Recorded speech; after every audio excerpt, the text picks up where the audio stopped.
ಇದನ್ನು ನಾನು ಅವರ ಜೀವನದಲ್ಲೇ ಅವರೇ ಒಂದು ಬರೆದಿರ್ತಕ್ಕಂಥ ಅವೇಕಂಡ್ ಇಮ್ಯಾಜಿನೇಷನ್ ಅನ್ನೋ ಒಂದು ಬುಕ್ ಅಲ್ಲಿ ಬರೆದಿದ್ದಾರೆ, ಇದನ್ನು ಅವ್ರು ಹೇಳ್ಕೊಂಡಿದ್ದಾರೆ.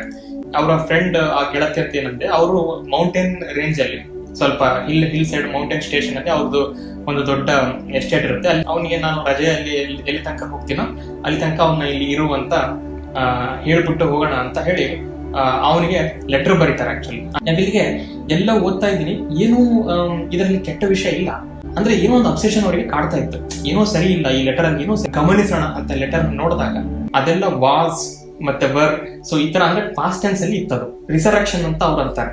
ಕ್ವಾಂಟಮ್ ಮೆಕ್ಯಾನಿಕ್ಸ್ ಹೇಳ್ತಕ್ಕಂಥ ಸತ್ಯ ಏನು ಅಂತಂದ್ರೆ, ಈ ಬಾಲ್ಸ್ ಗಳು ಇದಾವಲ್ಲ, ಇವು ಬ್ಲಾಕು ಆಗಿರ್ಬೋದು, ವೈಟು ಆಗಿರ್ಬೋದು, ಮತ್ತೆ ಪರ್ಸನ್ ಬಿ ಮುಟ್ಟೋ ತನಕ ಅವು ಯಾವ ಕಲರ್ ಅಂತ ಗೊತ್ತಾಗಲ್ಲ ಅಂತ, ಮಿಶ್ರಣಗಳಾಗಿರ್ತವೆ, ಅಲೆಗಳಾಗಿರ್ತವೆ ಅಂತ.